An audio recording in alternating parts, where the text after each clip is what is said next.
안녕하세요. 수포자 벗어나기 인생수학 제40회 방송을 시작합니다. 저는 여러분과 인생수학을 이어드리기 위해 노력하고 있는 이다리입니다. 오늘의 주제는 식의 계산입니다. 여기에서 지수법칙, 단항식의 곱셈과 나눗셈, 그리고 다항식의 여러 계산 방법을 살펴보겠습니다. 그럼 같이 한번 볼까요? 자, 지수법칙에 관해 한번 알아볼까요?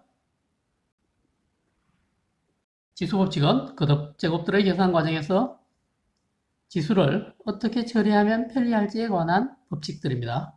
예를 들어서 살펴보겠습니다. 첫 번째 법칙은 예를 들면 a세제곱 곱하기 a4제곱이 있는 경우에 a세제곱은 a 곱하기 a 곱하기 a죠. 그 곱하기 a4제곱은 a 곱하기 a 곱하기 a 곱하기 a죠. 그럼 a가 몇 개입니까? 7개죠. 그래서 우리는 a 7제곱이라고 알 수 있죠. 이걸 간단하게 결과만 적어보겠습니다. a 세제곱 곱하기 a 4제곱, 이것이 a 7제곱으로 가는데 어떤 일이 있었느냐? 이 3과 4는 어떻게 되죠? a에 더해졌죠. 3 더하기 4 하면 7이 되죠. 거듭제곱을 곱할 때 지수들은 더하면 되는 겁니다. 자, 그럼 지수법칙 두 번째.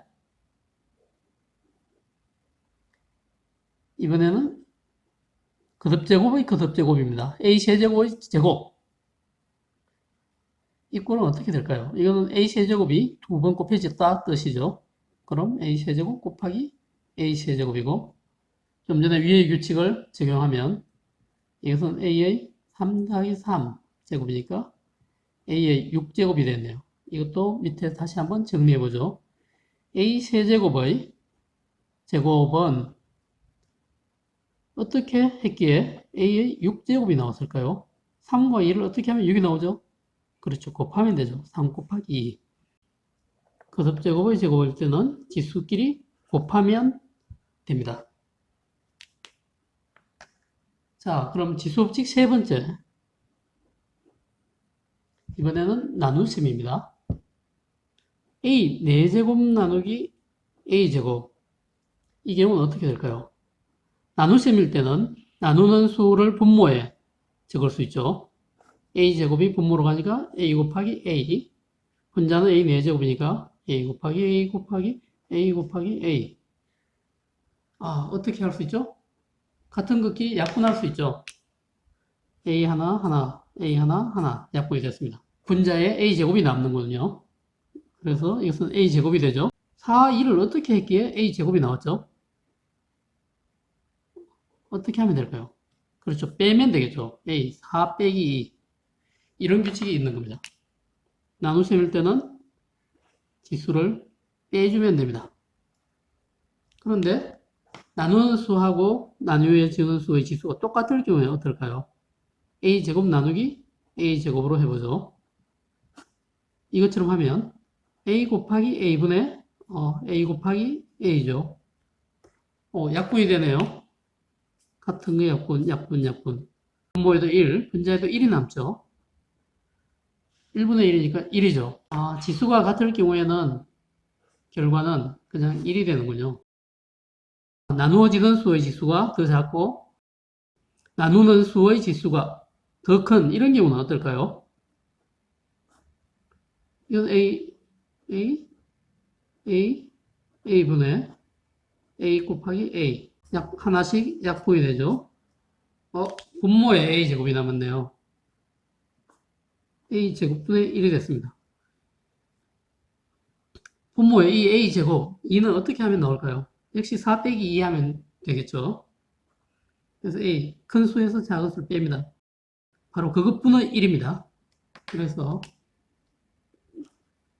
나누는 지수가 더 클 때는 큰 것 빼기 작은 것분의 1 이렇게 되죠. 할만한가요? 이 식의 경우는 헷갈리면 그냥 이것을 이렇게 곱하기 꼴로 바꿔 적고 약분한 뒤에 답을 내도 괜찮습니다. 저는 중학교 때는 그렇게 했었습니다. 자, 네 번째 지수 법칙은 어떤 게 있을까요? 이번에는 AB의 제곱, 곱의 거듭제곱꼴입니다. 이 경우는 AB 곱하기 AB죠. 이건 A가 두 개니까 A제곱, B가 두 개 곱해졌으니까 B제곱. 이렇게 되죠. 자, 이건 어떻게 나온 거죠? 곱의 거듭제곱은 이 지수가 각각의 문자에 나누어져 거듭제곱이 됩니다. 이 지수가 각각의 문자에 나누어져 지수가 됩니다. AB의 제곱은 A제곱, B제곱. 그럼 분수꼴의 거듭제곱은 어떻게 될까요? 이것은 B분의 A 곱하기 B분의 A겠죠. 그럼 이거는 B 곱하기 B분의 A 곱하기 A가 되고 이것은 B제곱분의 A제곱이 되죠. 분수의 거듭제곱꼴은 지수가 분모, 분자의 지수로 나뉘어져 들어갑니다. B분의 A의 제곱은 B제곱분의 A제곱 이렇게 되는 거죠. 자, 규칙들이 복잡하진 않죠. 익숙하지 않다면 여러 번 적어서 익숙할 때까지 연습을 해보세요. 그리고 교과서와 문제집의 문제를 풀면서 지수 법칙을 조금 더 몸에 잘 익혀두세요. 그럼 앞으로 여러 가지 문자들을 곱하고 나누고 할 때 여러분들이 지수 처리를 헷갈리지 않고 빠르게 할 수 있을 겁니다. 이번에는 책에는 없는 거지만 외워두면 좋은 2의 거듭제곱들을 한번 살펴볼까요?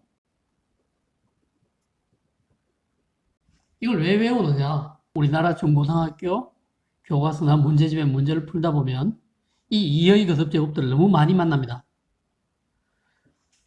그래서 저는 아예 그걸 외웠습니다. 외우면 그 숫자들을 빠르게 알아볼 수 있기 때문에 계산 시간을 절약해 줍니다. 그리고 그 숫자들을 다룰 때 부담감이 많이 줄어듭니다. 자, 한번 해볼까요? 2의 제곱은 얼마죠? 4. 잘 알고 있죠? 2의 세제곱은 8이죠. 2의 4제곱은 여기부터는 안 외운 친구들이 있죠. 헷갈리죠? 8에다 2를 곱하면 되죠. 8이 16이죠. 2의 5제곱은 16 곱하기 2니까 32. 2의 6제곱은 32 곱하기 2는 64. 2의 7제곱은 64 곱하기 2는 128. 계산이 빠르게 되지 않는 사람은 잠시 화면을 멈추고 직접 계산을 해보고 또 따라 하면 됩니다. 2의 8제곱은 256.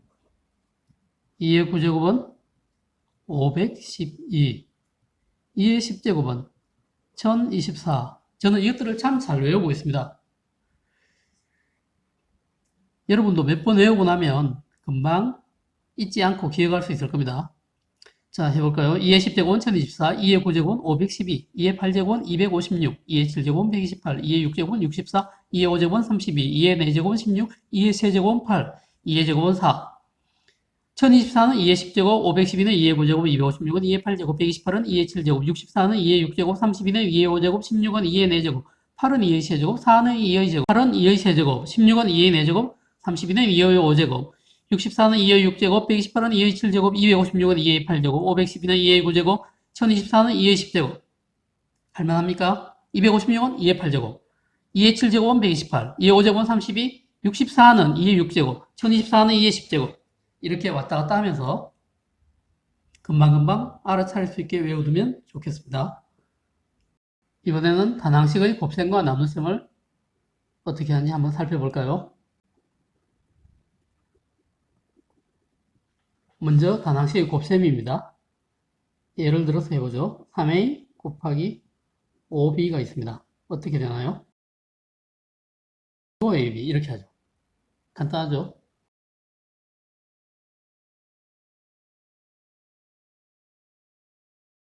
수는 수끼리, 문자는 문자끼리 곱합니다. 자, 이번엔 나눗셈을 볼까요? 12ab 나누기 4b를 해보죠. 나누는 수의 역수를 곱해도 되죠. 12ab 곱하기 4b분의 1. 약분이 되죠. 12와 4가 약분이 됩니다. 3이죠.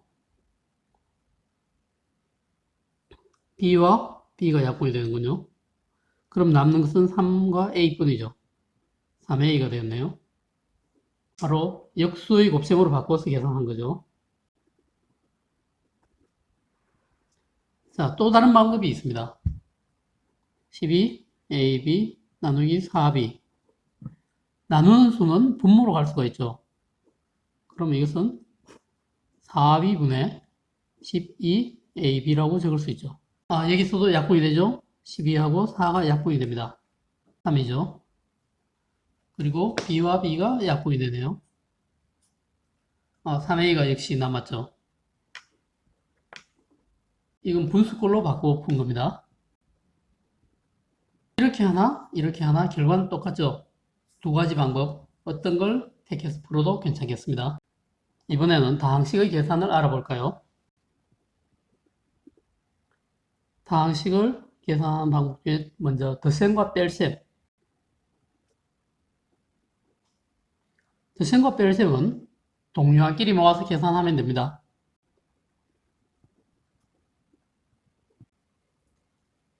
자, 예를 들어보죠. 3닭 더하기 3토끼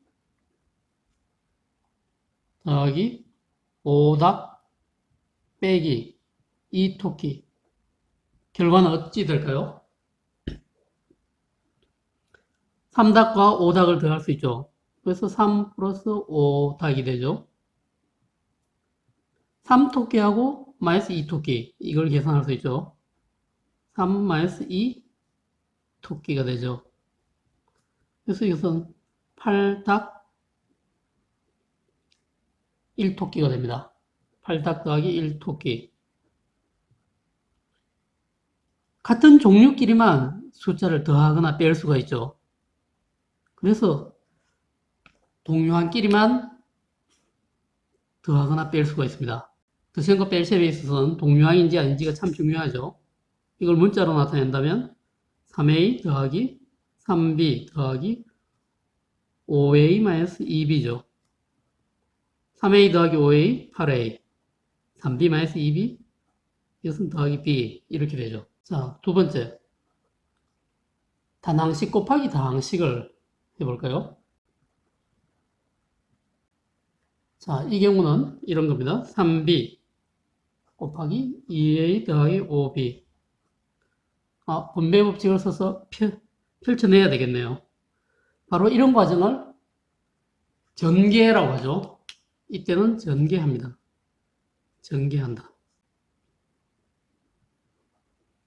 전개는 한자로 펼전자, 열개자입니다. 그러니까 우리말로는 펼친다 이렇게 생각하면 되죠. 펼친다. 이 괄호로 묶인 것을 식을 펼친다. 그럼 3b 곱하기 2a 더하기 3b 곱하기 5b가 되죠. 3이 6ab 더하기 3, 5, 15 b제곱 6ab 더하기 15b제곱이 됐네요. 할만하죠? 자, 마지막으로 다항식 나누기 단항식은 어떻게 하는지 한번 해볼까요?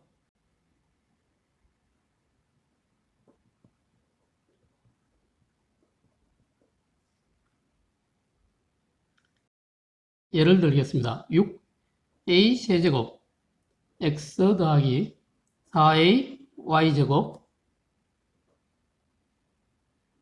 나누기 2a.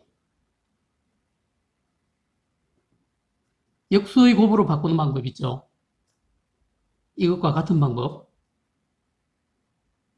6a 세제곱 x 더하기 4a y제곱 곱하기 2a분의 1 이렇게 하면 되죠. 분배 법칙으로 이제 펼치면 되죠. 전개하면 되죠. 6a 세제곱 x 곱하기 2a분의 1 더하기 4a y제곱 곱하기 2a분의 1 이렇게 되죠. 이거는 6과 2를 약분하면 3이 되죠. 3. a 세제곱과 a는 또 약분이 되죠. 그럼 a제곱이 남죠. x는 그대로 남죠. 3a제곱 x가 되겠습니다. 더하기 뒤에 거 4와 2는 약분하면 2가 남죠. a 사라지죠. y제곱만 남네요. 2y제곱 3a제곱 x 더하기 2y제곱이 나옵니다. 역수의 곱셈을 이번에 사용했죠. 여기는 또 다른 방법은 뭐가 있겠습니까? 그렇죠. 위에 보듯이 이 분수꼴을 이용하면 되겠습니다. 해볼까요? 6a 세제곱 x 더하기 4a y제곱 나누기 2a 이것은 2a를 분모로 보내죠. 2a분의 6a 세제곱 x 더하기 4a y제곱 이대로 분모에는 다항식이 있고 분자에 다항식이 있는 경우에 한꺼번에 약분을 하거나 할 수는 없죠. 그래서 이 분수를 두 개의 분수로 나눕니다. 2a분의 6a 세제곱 x 더하기 2a분의 4a y제곱 단항식분의 단항식, 단항식분의 단항식이 되어야만 이것처럼 약분이 가능합니다. 자, 이제 약분을 할 만하죠. 2, 6 약분하면 3이 되죠. a 세제곱 약분하면 a제곱, x가 남죠. 3a제곱 x 더하기 2, 4 약분하면 2, a 약분하면 사라지고 y제곱이 남죠. 2y제곱. 결과는 같죠? 그래서 분수꼴로 바꾼 것도 역수의 곱셈으로 바꾸고 계산한 거하고 결과는 마찬가지로 같습니다. 어떤 방법이 좋은지는 여러분이 편한 대로 골라서 쓸 수 있겠네요. 자, 이제는 교과서와 문제집의 문제를 여러 차례 풀면서 오늘 배운 계산 기법들을 몸에 익혀서 능숙하게 풀어보세요. 앞으로 하는 많은 계산의 기초가 됩니다. 어떻습니까? 기수법칙, 단항식의 곱셈과 나누셈, 그리고 다항식의 여러 계산 방법을 잘 할 수 있겠습니까? 그럼 다음 제41회 방송에서는 1차 부등식에 관해 이야기하겠습니다. 그때까지 안녕히 계세요.